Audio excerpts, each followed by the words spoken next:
আসসালামু আলাইকুম ওয়া রাহমাতুল্লাহি ওয়া বারাকাতুহু। আলহামদুলিল্লাহ ওয়াসসালাতু ওয়াসসালামু আলা রাসূলিল্লাহ ওয়া আলা আলিহি ওয়া সাহবিহি ওয়া মান ওয়ালা, আম্মা বা'দ। তোমরা বিসমিল্লাহ বলে খাওয়া শুরু করো। আলহামদুলিল্লাহ, আমরা গোস্ত বন্টন করার পর ছাত্রদেরকে খাবারের জন্য আদেশ প্রদান করলাম। কি সুন্দরভাবে তারা অপেক্ষা করছিল।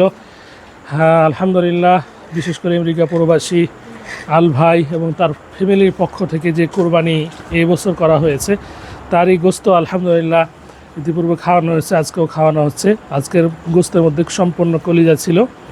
ছেলে এবং মেয়ে শাখা উভয়কে আমরা কলিজা এবং গোস্ত আজকে খাবার হিসাবে প্রদান করলাম। ইশারের সময়, ইশারের পরে আজকে আলহামদুলিল্লাহ 19শে জুলাই খাবার প্রদান করলাম। আল ভাই এবং তার পরিবারের পক্ষ থেকে যে প্রত্যেকবারের উদ্যোগ, আমরা তাদের জন্য দোয়া করি, আল্লাহ যেন এই উদ্যোগকে কবুল করে নিন, আল্লাহ আমিন। এবং তাদের সন্তান আত্মীয় স্বজন যারা জীবিত আছেন, আল্লাহ যেন তাদেরকে ঈমান আমলের সহিত জীবনযাপন করার তৌফিক দান করেন, আল্লাহ আমিন। যারা মৃত্যুবরণ করেছেন, আল্লাহ যেন তাদেরকে ক্ষমা করে দিয়ে জান্নাতুল ফিরদাউসের উত্তরাধিকারী বানিয়ে দেন, আল্লাহ আমিন।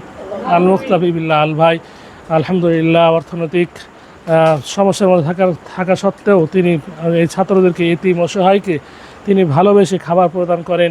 এই মসজিদে অনুদান দিয়েছেন, পুরো মাদ্রাসায় আলহামদুলিল্লাহ তিনি অনুদান প্রেরণ করেন।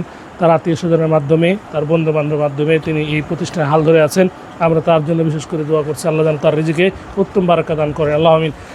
তার সাথে যারা রয়েছে, আল্লাহ যেন তাদের সকলকে এই দুনিয়াতে এবং আখিরাতে কল্যাণ দান করেন, আল্লাহ আমিন।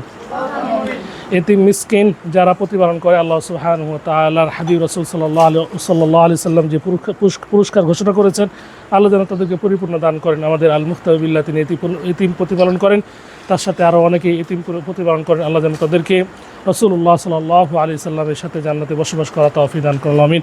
আমরা যারা আল ভাইয়ের সাথে রয়েছি, যারা মাঠে কাজ করছি, আরও যারা সহযোগিতা করছি, দোয়া করছি, আল্লাহ যেন আমাদেরকে অনুরূপ উত্তম প্রতিদান দান করেন, আল্লাহ আমিন। আসলে কি বলে দোয়া করব, ভাষা নেই। কারণ এই ধরনের মানে এই গ্রামে, যে গ্রামে মানে ইসলামী চর্চা নেই, সেই গ্রামে প্রতিষ্ঠান নির্মিত হয়েছে। এলাকাবাসী সহযোগিতা না থাকা সত্ত্বেও তারা দূর থেকে এই কোরআন হাদিস তারা এই প্রচারের জন্য যেভাবে সহযোগিতা করে যাচ্ছেন, আসলে এই দোয়া বলে মানে আমরা দোয়া দিতে পারবো না, দোয়া করতে পারবো না। তবে যতটুকু আল্লাহ আমাদের তৌফিক দিয়েছেন, আমরা আমাদের ভাষায় দোয়া করছি, আল্লাহ তাদের এই প্রচেষ্টাগুলোকে কবুল করে দুনিয়া বা আখিরাতে কল্যাণ দান করুন, আল্লাহ আমিন। ছোট ছোট এতিম রয়েছে, 15 জনের ওপরে এতিম রয়েছে, বালিকা শাখাও এতিম রয়েছে, এতিমা রয়েছে, আলহামদুলিল্লাহ। আপনারা এই এতিম সহ অসহায়দের শিক্ষার ব্যবস্থা করে যাচ্ছেন, এজন্য অন্তর থেকে আমার এবং আমার পরিবার, আমার প্রতিষ্ঠানের কর্তৃপক্ষের পক্ষ থেকে আপনাদের সকলের জন্য দোয়া করছি, আল্লাহ আপনাদের সকলকে উত্তম প্রতিদান দান করুন। আল মুস্তাফি বিল্লাহর পরিবার যারা জীবিত রয়েছেন, তাদেরকে আল্লাহ সুবহানাহু ওয়া তাআলা ঈমান আমলের সহিত জীবনযাপন করা তৌফিক দান করুন। যারা মৃত্যুবরণ করেছেন, আল্লাহ যেন তাদেরকে এই ওসিলায় ক্ষমা করে দিয়ে জান্নাতুল ফিরদাউসের উত্তরাধিকারী বানিয়ে দিন, আলহামদুলিল্লাহ।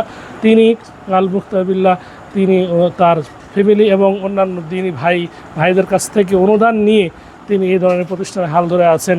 তিনি শীত বস্ত্র তথা শীতের পোশাক সহ আরও এই আনুষঙ্গিক তিনি এই প্রতিষ্ঠানের শিক্ষার্থীদের জন্য প্রদান করে থাকেন।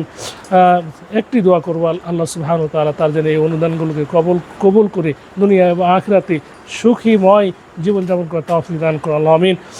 আল্লাহ সুবহানাহু ওয়া তাআলা দরবারে দোয়া করছে, আল্লাহ তার রিজিকের আরও বৃদ্ধি করে দিন, রিজিকের ব্যবস্থা করে দিন, তার চাকরির ব্যবস্থা করে দিন। তিনি যেন আরও এই ধরনের কল্যাণকর কাজে অংশগ্রহণ করতে পারেন, আল্লাহ সুবহানাহু ওয়া তাআলা সেই ধরনের তাকে তৌফিক দান করুন, আল্লাহ আমিন। ওয়া আকুলু মা ইনদি ওয়া আস্তাগফিরুল্লাহ লি ওয়া লাকুম ওয়া লিসাইরিল মুসলিমিন ওয়া জাযাকুমুল্লাহু খাইরান ওয়া বারাকাল্লাহু ফীকুম। আসসালামু আলাইকুম ওয়া রাহমাতুল্লাহি ওয়া বারাকাতুহু।